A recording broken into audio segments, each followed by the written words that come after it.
As we prepared to put this event together, there was this constant question that I got, what has black natural hair got to do with Christianity?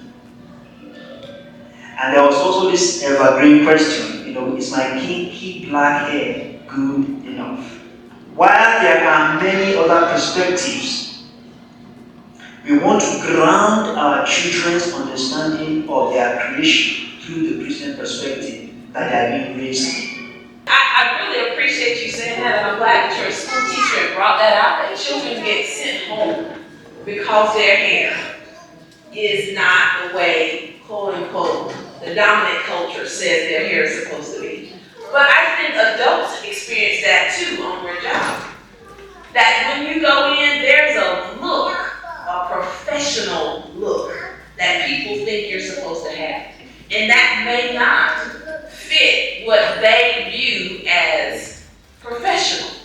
But I think that's a power dynamic. That the dominant culture, who's determining what professionalism looks like is more than likely the dominant culture. What do y'all feel about that? Have you had any experiences on your job where they named you as unprofessional, didn't quite look the way they wanted you to look? Lots of people struggle with going natural because they don't know how to take care of their hair. We should learn how to take care of our hair. And I like to encourage black parents to learn how to take care of their hair, their kids' hair, and pass it down to them. You have made, we will rejoice and be glad in it. Thank you for today. Holy Spirit, come and take charge. We need you this minute. Come and have your way. Come and minister to us. Come and intercede to us. Come and manifest this minute. This program is the beginning of everything. Let me just get into my brief presentation. And so again, welcome everybody to this First Christian Black Natural Hair Celebration 2023. So, First Christian Black Natural Hair Celebration.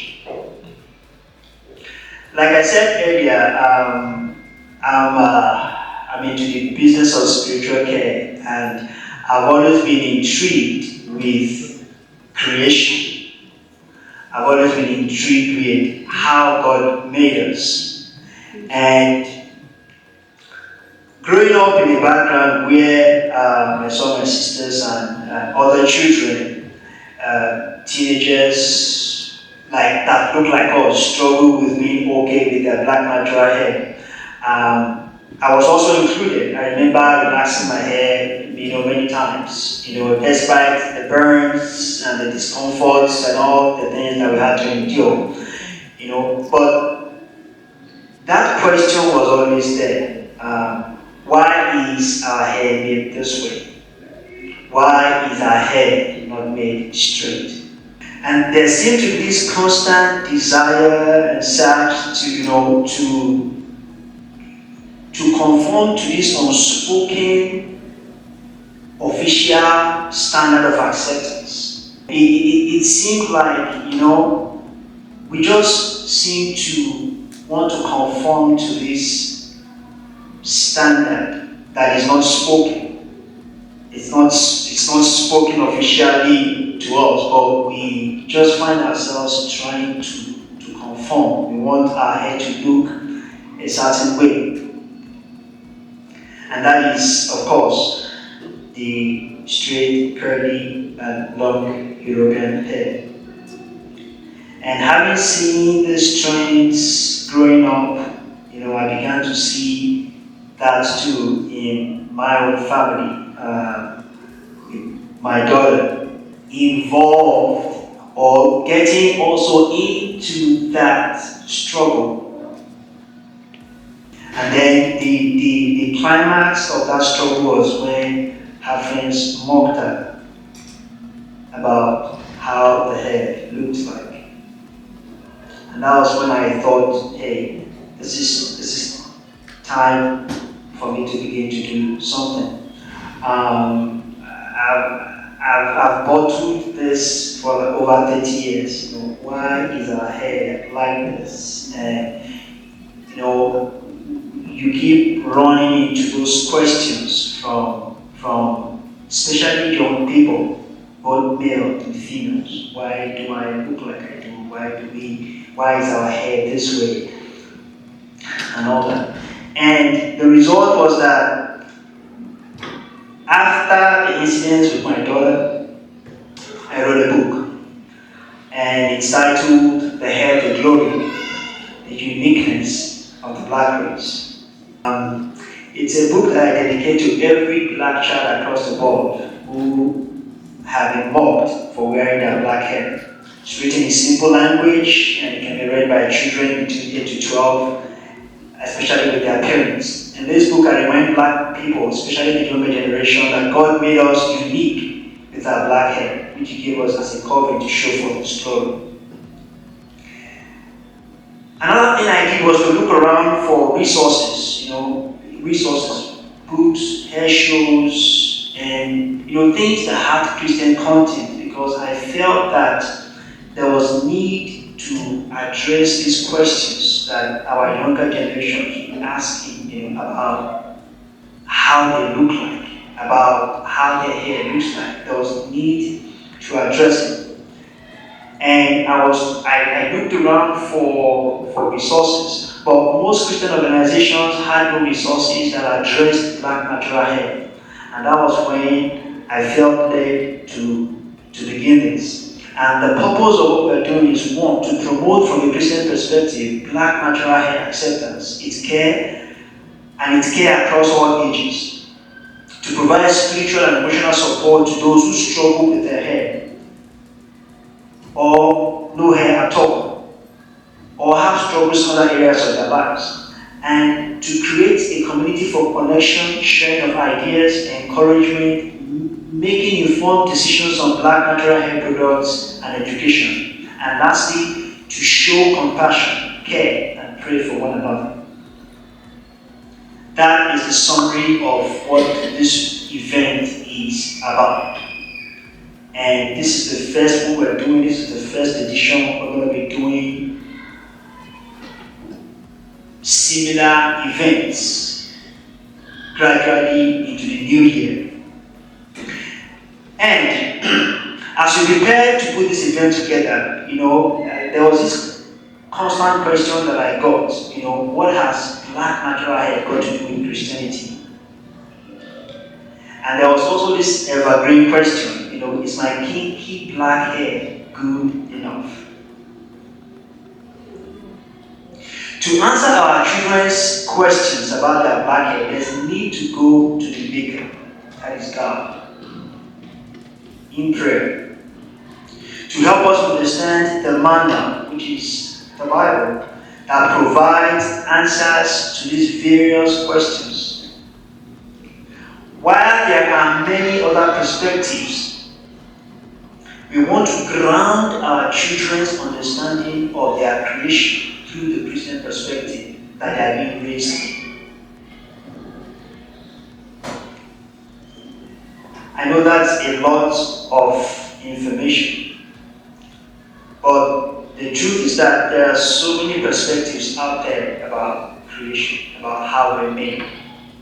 But we are choosing to ground our children's understanding of their creation through the Christian perspective that they have been raised in.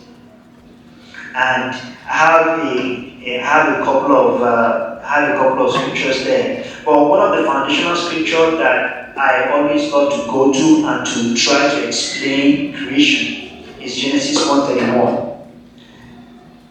That says, God saw all that He had made, and it was very good. And there was evening and there was morning, and that was the sixth day. Everything that God made, including our kinky black hair, was very good. Some versions even use the word excellent. That is, everything about us was made excellent. It was made right, from the crown of our head to the sole of our feet. Everything about us as black people was made right. So that's a foundational scripture for me that I go to that helps me to explain our creation. A very popular Bible story we grew up knowing is that of Samson. We know about, I'm sure many of us know about Samson. And then another popular story we grew up reading is the woman who cried at the feet of Christ and had to use her hair to dry the feet of Christ, when there were clothes and other things you should have used.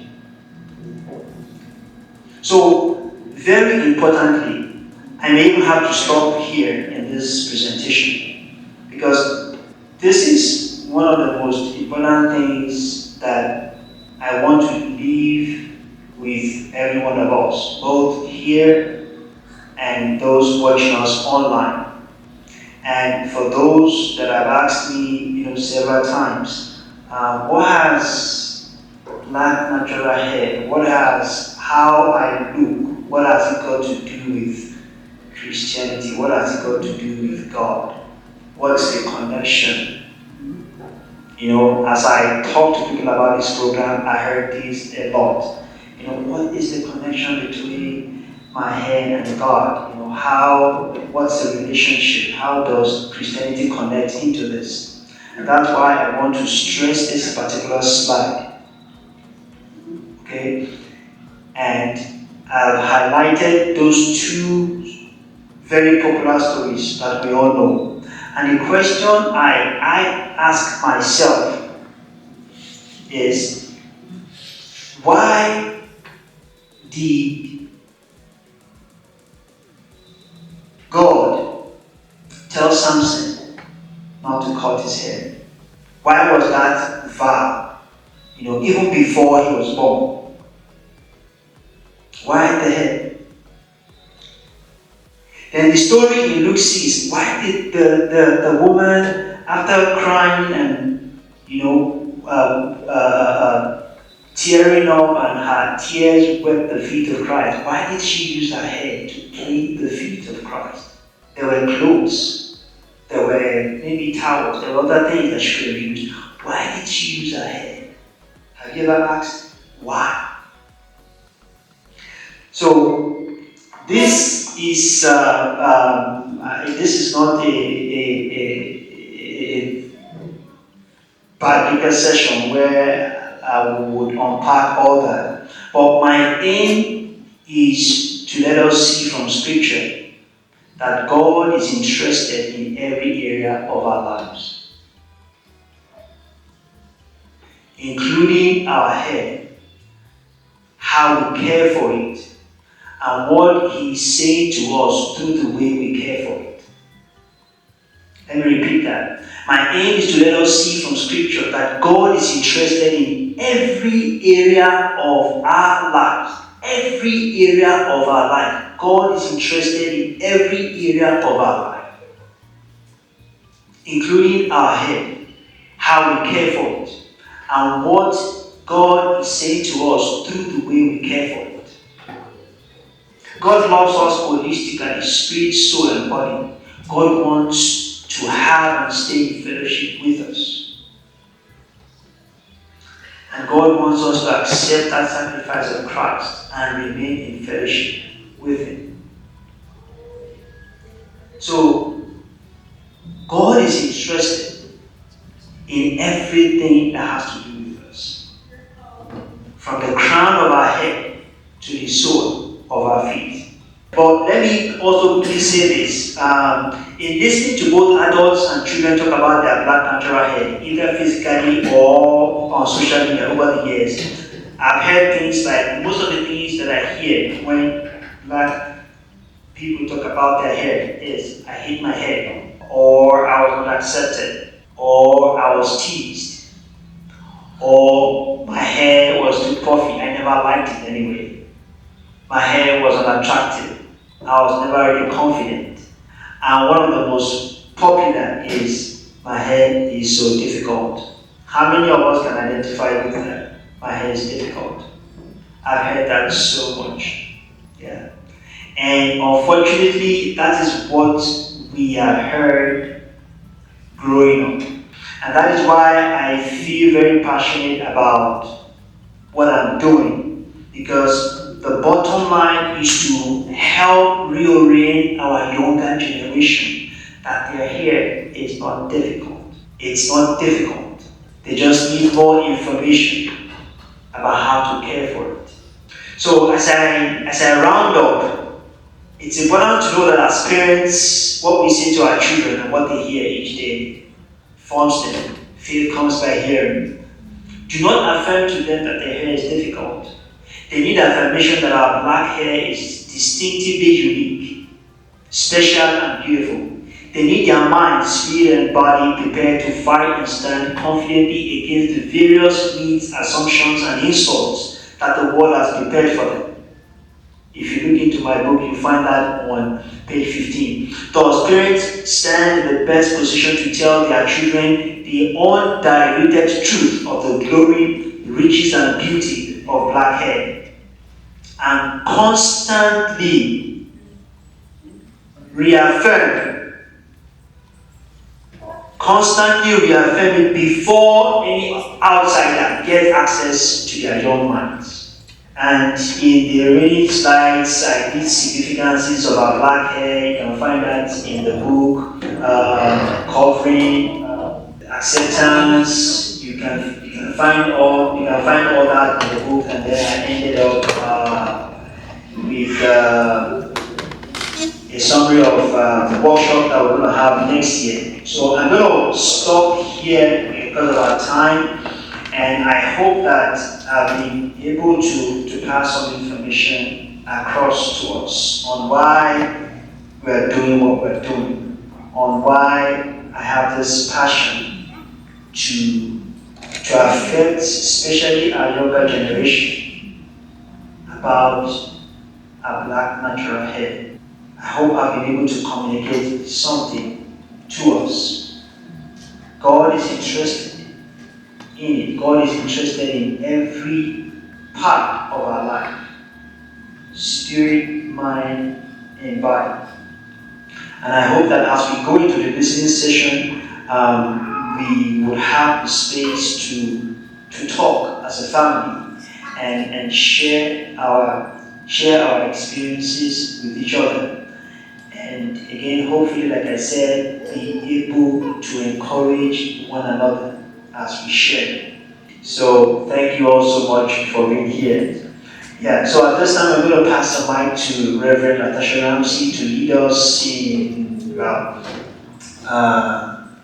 30-40 minutes time of a listening session.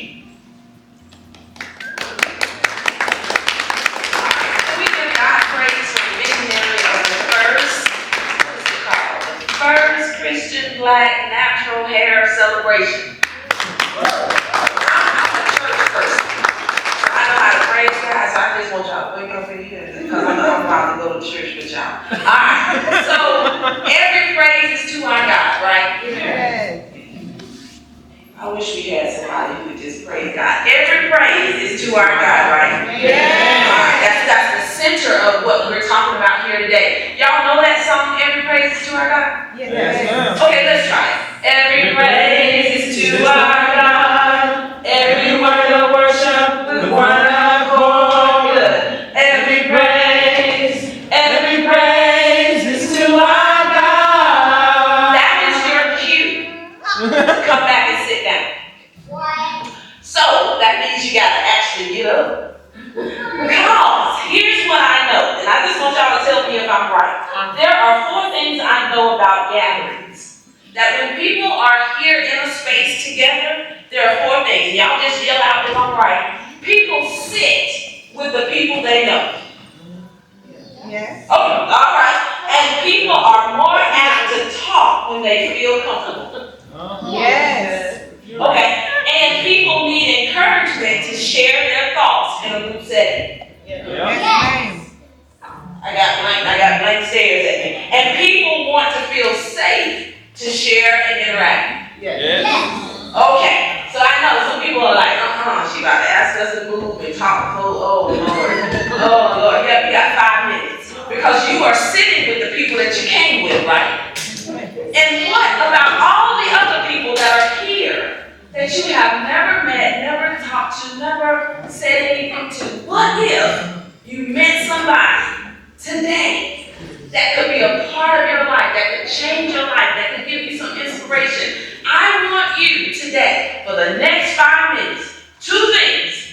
You're going to share 2 words that describe your hair and 1 person who's an inspiration to you because of their hair.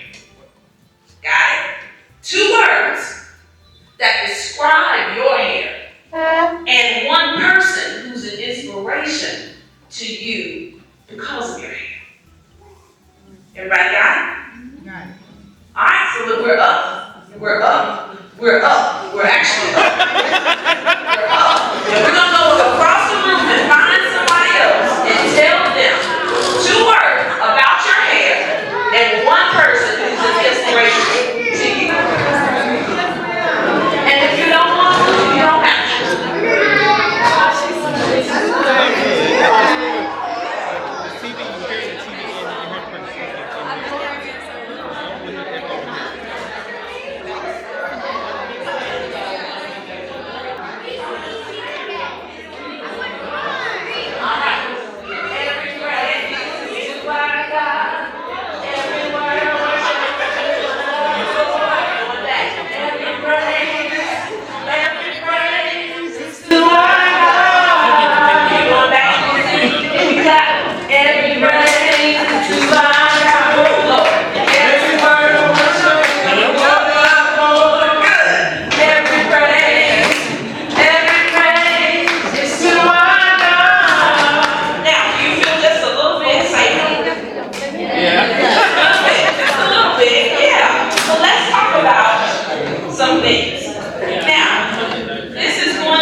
So tell me, what was the emotion that you experienced? I was ready. I was like, okay, I'm gonna perm, my hair gonna be straight, I'm gonna be cute, it's gonna be flowing. Uh-huh. That's not what happened. I was bald, my hair came out. Oh, because you just can't go from a curl.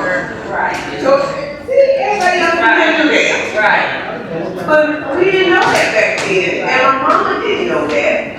And all I knew was I was in the beauty salon crying as a kid because my hair was falling out in the chair. And all I said was, somebody better call my daddy. Right. Because my hair is falling out. I didn't want my mama in there. I said, my dad is gonna fix this. All right, thank you for that. Anybody else have a painful experience in childhood? Or you just been blessed all your life? Anybody else have a painful? Can anybody attest to something like that? Just raise your hand if you can. Okay, all right, okay. So you've had something that has happened to you in your past. Anybody else want to talk, share? We're passing the mic. I know that you might say that your voice is big enough for really recording, so we would like you to use my mic. She just brought to memory. I wouldn't say I was really traumatized by it, thank God, but there was a time when my mom actually relaxed our hair at a young age. My supposed to be difficult. And so I was wearing a relaxer and I seen all these different people wearing what they call the Jerry curl. And I thought it was so pretty. They had these pretty curls and my sister had got one and that's my big sister. I looked up to her. So I decided I wanted one too. So my mom didn't know that when you couldn't put a curl on a relaxed hair. So like this sister, my hair came out, but I don't remember. I think the curl didn't take, and I started using the curling iron to try to make a style I would like, and my hair began to break off. So I ended up getting my hair cut probably about an inch or 2 inches in the 6th grade. But I embraced it. I wore headbands, and I did have some curl. And I didn't cry about it or anything, and it wasn't traumatizing, but the same thing happened just from lack of education about hair from my parents. So hopefully today some of us will take that and be careful. Thank you so much for that. Thank you for sharing. Anybody else want to share?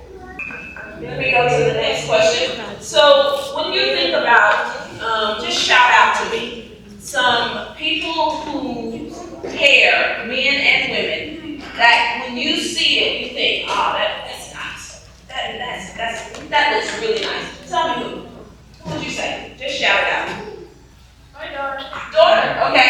I see some people in here. Who else? Anybody else that you've seen in the public eye that you think just their hair is? Oh, Chloe and Halle Bailey. They're dreadlocks. Okay, Chloe and Halle Bailey. Okay. Anybody else? Anybody you see on TV? When you see them, you're like, oh, that's nice. Y'all don't see okay. I like Issa Rae. Oh, yeah. Oh, yeah. Issa Rae. Issa Rae is somebody. Ketanji Brown Jackson. She's the Supreme Court judge. I like that she's in a high official position and she's still rocking her natural hair. I like that. Anybody else that you've seen out that you like their hair? Okay, well maybe I'll have to somebody. All right, let's go to the next question. What about the black hair images? Black hair images. What are you trying to project out with your natural hair? What do you want people to think about your hair? Whether it's conscious or unconscious. When people look at you, like you're walking around in this body with that hair the way it is, what do you want people to think? Versatility. Okay, that's your hair. Versatility. Okay, you want to tell us more about that, why that is? Just so that between my daughter and I, just want them to see, him or her, just to see that it can be in a ponytail, it can be short one day, it can be long the next day, it can be, curly, and different styles in the curls, or twist and a twist out, so just being confident in the versatility. So confidence and versatility. Yes, ma'am. That is acceptable. Okay, let me come back here and talk to you. And I'm not sure if someone already mentioned this, but that is acceptable because a lot of times I hear in the news, like people who wear their hair out that are like us, then they have to conform to social standards. So I've heard it before where a gentleman or a little girl goes to school and they are sent home by administration and told that they need to change their hair or cut their hair, trim their hair. It's too wild. And I'm a school teacher myself, so I do know that when you are coming to school as a student or as a child, sometimes your parents will do your hair, but sometimes you just have to get up and go. And for them to be sent home and told that their hair is unacceptable and it goes against the policy or the rules of the school, that's kind of what I'm getting at. So I would like for it to be more acceptable in different areas in society and kind of like be normal, because this is our hair and so we wear it proudly. Thank you so much for that. I really appreciate you saying that, and I'm glad that you're a school teacher and brought that out, that children get sent home because their hair is not the way, quote unquote, the dominant culture says their hair is supposed to be. But I think adults experience that too on their job. That when you go in, there's a look, a professional look that people think you're supposed to have. And that may not fit what they view as professional. But I think that's a power dynamic. That the dominant culture, who's determining what professionalism looks like is more than likely the dominant culture. What do y'all feel about that? Have you had any experiences on your job where they named you as unprofessional, didn't quite look the way they wanted you to look? Have you had any experience around that on your job? Yes? Yeah. So, hi all, this is Ravi. Oh, you guys go behind. Oh, okay. Yeah, I love having hair. Long hair. Hair is, to me, it's freedom.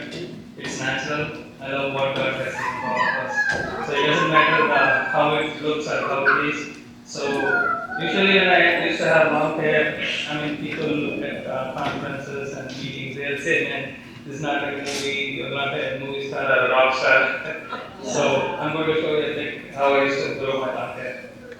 So they wanted you to cut your hair? Yeah. So that you can be more professional? Yeah. How did that make you feel? It's okay, I didn't feel any bad because everyone is, maybe everyone is staying focused and they don't want to feel like, the client or the other audience to feel like, I'm really better. Okay, all right, thank you. Yeah, Thank you for sharing. So, any other comments about that? Do you know anybody who's had that type of experience in school? I see some young people in here. Have there been any times when you were bullied? Bullied for your hair being the way your hair is? Or saw some other student being bullied because of the way their hair is? Yes.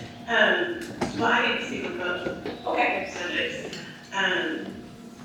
Me as in the professional world, and my sister, before we went natural, we had a discussion, we were very afraid. Like, how's this gonna go on and work, and, how can we change to our natural hair? People ask us questions like, so why are you choosing to do your hair like that? And we have to be like, this is us. This is my hair, this is me, this is what you get. That other stuff, that wasn't me. And it was unhealthy for me. My hair was falling out. I had rashes on my scalp. It wasn't for me. And I was being something that I wasn't. And then it came to bullying. So back to like what you said earlier, my mom was educated in healthy hair care. All she knew was it needed to be straight to look good, because I didn't have the good hair. I had the willy, nappy hair. So during school, she didn't know how to do my hair either. So sometimes I would just go to school with a hat on my head, and I would get bullied. One time on the bus, pushed my hat off. My hair did not look good. It was a cat hair day. And I just cried and cried and cried. It was a horrible situation, but it was because of no education. For me, you know, or my mom, because she didn't know what to do with my hair. Especially with, you know, even it wouldn't like get bone straight. I remember talking about I want my hair bone straight, you know. It would never get bone straight. And so the bullying was Real. it was real. Yes. Yeah. I appreciate you talking about like going from a relaxer and going from a curl to a relaxer and all that. There was a time where my hair was relaxed, and that transition to go, that same feeling that you said, how are people gonna accept me when I just go natural? Because I was worried about that. And I get more compliments now than I did when my hair was relaxed. I get compliments pretty much every day in the hospital. Somebody is going to say something. And one day I got a compliment, and it was from a white guy, and it was a young white guy. And I was like, what? I was taken aback by that. But I think one thing is because my hair is gray, and so when people see it, they're asking me if I colored it or whatever, and I'm so proud to say no. This comes from my daddy. It's passed down to me, and this is who I am, and I'm proud of that. So I wonder, what is it that makes you proud of your hair? What makes you proud of it? Or are you proud of it? Or are you still struggling with it? Yeah, I can say it. When I decided to shave my head, I did it and didn't tell anybody. So of course, when I FaceTime people, my sisters, you get that. And what she was saying, and then once people saw it, it was like, you have the head for it, you can do it. It works now. People, it was like, oh yeah, nobody else can pull that off. You do it. You got the head. Everybody was like, nobody else could have done that. Right. I knew I was going to do it. It was me. I didn't care about what nobody else said. It was my decision. I was going to do it. I did it. And that was it. It was everybody else had to catch up. Okay. All right. So you're proud of it? Oh, definitely. Very much so. Okay. Anybody else proud of your look? I wish somebody would just blink at me and say, yes, I am, or something. Proud of your hair. You told me. Yeah, I heard you. Anybody else proud? Okay. Yeah, I'm Chica. Actually, for more than 30-something years, I've been in the video world. So by the time I wanted to have a face, another face, I want to go natural. I'm like, you want me to take natural food like vegetables and everything, but you don't want me to go natural on my own. I want you to change it up. I was finding it difficult thing. Okay, how am I going to have a new face? My media program, because I have a program on handle families and marriages. So I was being very skeptical about it. But I told my daughter-in-law because at the time it was like, Mommy, short hair can go for you. Natural hair can go for you. I said, okay. She did cut my hair the first time. I went online on the Facebook line, my video for my program. Oh my God, like I'm not looking good. And he said, "What you do?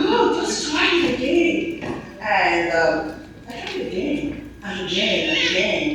And I don't want to go back to the last again. I don't want to have it wear wig again. So I want to wear my hair tie, my natural traditional hair tie. I still go with my natural hair. And I really feel good. Even my program now, people that watch my program were like, you look younger, you look so good. Right. And I said, I'm going to do that. Right, exactly. Well, you look good. You look really good. All right. Thank you so much for sharing. Okay, go ahead. I think as a child, I wore my natural hair, but mostly like in pigtails. But Okay. as an adult, I really didn't wear it as much because I have a closet full of wigs. So I was just throwing a wig and go. But I think the more that, and I haven't worn a wig in like, I would say like 3 years. like consistently. So I'm so proud of that. I just wear my own hair. I do color it from time to time, but I haven't colored it in a while. I'll say the last time I colored it was, before the summer. But so I just think that the more that you wear your hair, the more comfortable you'll get with it. And so when I first cut my hair, I wasn't too comfortable. But as time went on, I began to love it. Just loving like the coils, the shortness about it, putting on some moisturizer on it. So the more things that I did to my hair, the more I liked it. And so now I've been short for like 2 years, maybe more than 2 years, maybe. And I really like it. And so, yeah, my wigs are just sitting in my closet, laying there. I'm about to give them away. So yeah, I really like my hair. Okay, thank you for that. I appreciate that. All right, we're coming down to the last few minutes. One more question. When you think about the implicit learning that you've had, what you've been trained from your childhood up to believe about hair and how over time that belief has changed. Can you tell me what is it that you believed initially that has completely changed as you got older? And I'll share mine. So I believed that to be pretty, I had to have straight hair. I believe that because everything that we did as in my community in Georgia, when it was time for Sunday morning church, your hair had to be combed and straightened. When it was time for Easter, your hair had to be straightened. When it was time for all these things, I had to get my hair straight. So straight hair was pretty hair. Over time, I had to change that belief because, and I struggled with it, and I just want to be honest, like I struggled with, my hair is not naturally straight.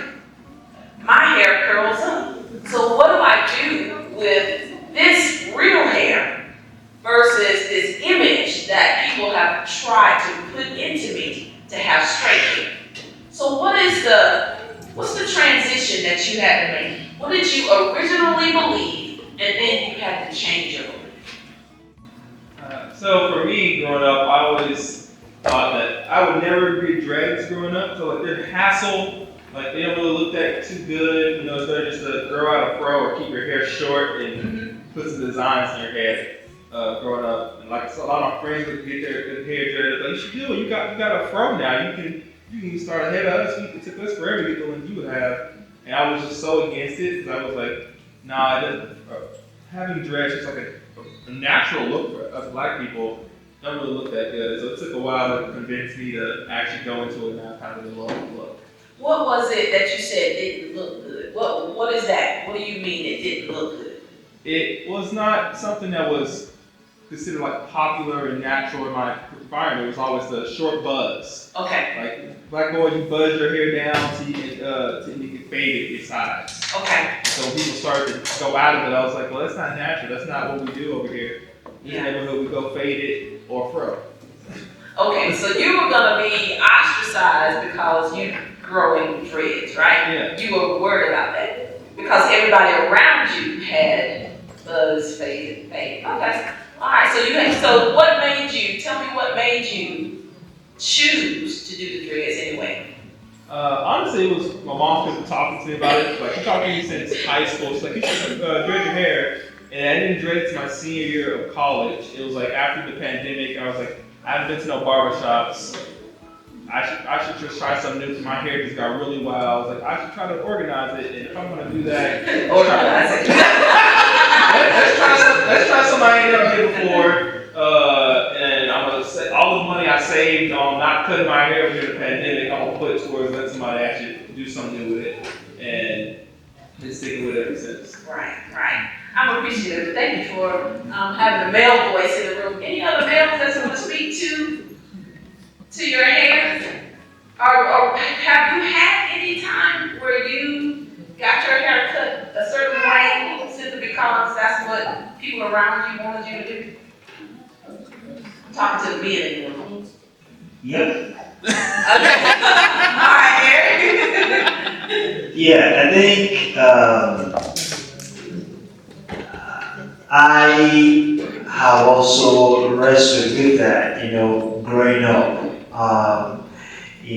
Then high school, college, you're like what Aziz said, there's a way your community speaks to you without actually saying words. Right. Interesting. Yeah, there's a way, that's why I said in my presentation that there seems to be this unspoken standard that we have to conform to.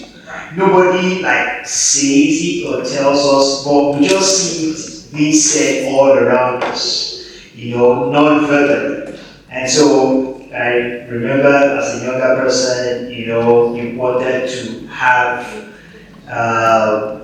have this, what did we call it then? What do you have? This one that goes way up. Oh, the box. Yeah, something like that.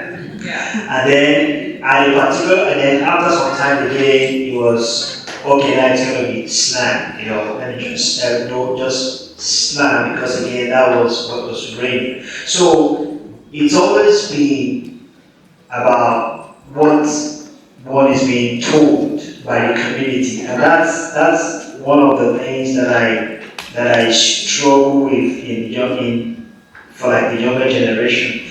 We seem to be so controlled by the external at the detriment of the internal, and we just want to please the external factors and just forget about our internal voices that are speaking to us. So yeah.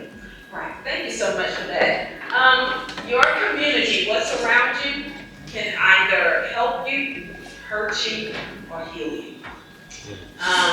And I wonder how you are helping, hurting, or healing those that are in community with you. When was the last time you said something positive about somebody's hair? When was the last time you had a comment that lifted, brightened somebody's day about their hair? When you see women, when you see men that walking, or young boys, young girls, when was the last time you said something intentionally to lift their spirit, to lift their character? I pray that you will be community within yourself, that you will come to a place where you will love yourself, so much so that love pours out to other people. Because it doesn't start externally, it starts internally. If you don't love yourself, then you share that hate out here with other people. But if you do love yourself, then you can compliment and say, you're so beautiful, or I really like your hair, or you can compliment other people, because that flows out of who you are. So, thank you for your time. I appreciate you. Put your hands together for Reverend Natasha Ramsey. Thank you so much, Rev. Thank you so very much for leading us to be able to share with ourselves, share our struggles, share our successes, and be able to encourage each other. Thank you so much for doing that. I want to give a quick shout out. We'll get into the competition right away. In a few minutes, we'll call out the names and then ask a few questions, and then you get to select who is actually the best, and then we give out the gifts, and that will be it. But before we do that, I want to give a shout out quickly to Shay. Thank you so much for coming. Shay, can you wave your hands to Shay? Yeah, here. Yeah, can you just wave your hands and say hello to the people? I met her a few days ago, and when we got talking about the program, at first she laughed so much and told me, "Why are you inviting me to a program when I don't have hair? Why are you inviting me to your program?" And I told her that there's a story behind your hair. There's a story behind it, and that's the same for every one of us. The hair on our head has a story, whether it's cut low, whether it's all gone, whether it has a story. And I said, your story would encourage somebody at the program. She was able to make it, so I'm very, very thankful that she was able to be here. Hi everyone. Once again, my name is Fon Omoike. I'm a parenting coach, a YouTuber, and an hairstylist. So today I'm going to be talking about basic hair care tips. Lots of people struggle with going natural because they don't know how to take care of their hair. You see, I wasn't confident with my hair, because like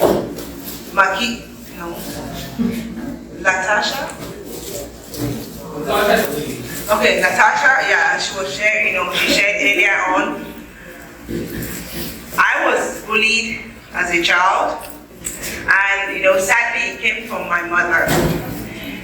She used to say that I have a big head. So, she was supposed to say that I have a head full of hair. But she instead, made me feel bad about myself. We have the tendency of believing the lies that have been told to us and what people say about our hair. So I know a lot of people have left, but I would like you to show by lifting up of your hands if somebody has ever said something mean about your hair before. I'm glad I'm not the only person. I'm glad I'm not alone. So, and that was not the only time I was being bullied. When I go to the salon, you hear people say, I'm supposed to charge you, the price for 2 for 1 because it will take the whole day to make my hair. So I didn't really like it because I was like, really? Is my head that big? So that takes me to the number 1 point, love and acceptance. You have to love and accept your hair because if you don't do it, nobody will do it for you. But in my own case, it took me a while because as kids, we believe what our parents say to us. And because they are our parents, they are the first people we know. So I used to believe that maybe I have a big head, and coupled with what people say at the salon that, oh, it will take forever to make my hair. So number 1, love and acceptance. And that takes me to the next one. There's a video there that I'm supposed to play, but because of time, I'm not going to play it. So number 2, master the act of detangling your hair. Master the act of gentle detangling. People say our hair is difficult, is this, and we also believe it. But if you master the act of taking care of it, gentle detangling it, it's not that difficult.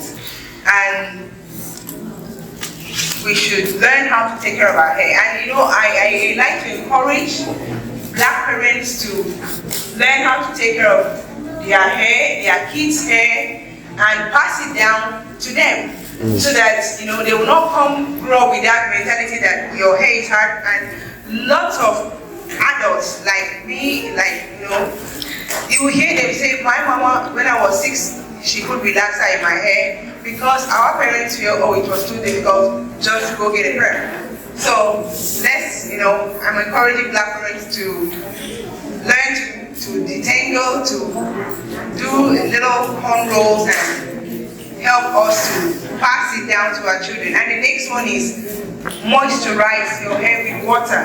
I remember when I was relaxed, I didn't used to like water to touch my hair.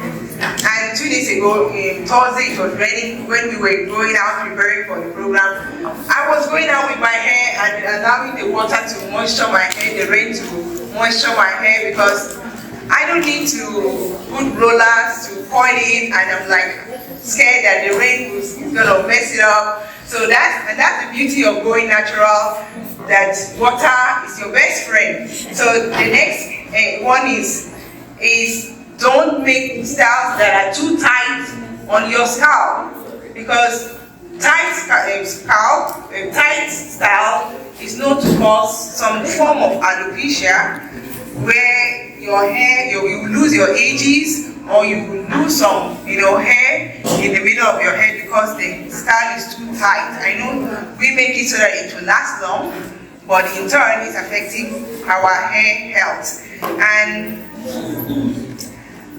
that takes me to the next one: use natural products on your scalp. I have been using natural products on my girls, and one of the reasons I went natural was I was tired of relaxers. I was tired of using, and ever since I discovered that the things that they put to melt our hair, to straighten it to look like, another person, is hurting me. So I just stopped, and because of that, I started using natural products like shea butter, coconut oil, and a lot of natural products that help my hair grow, which is why I came up with Fonds Organic.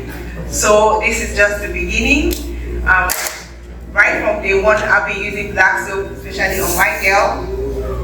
And we all use black soap, and black soap is antibacterial, antifungal, and anti-inflammatory properties.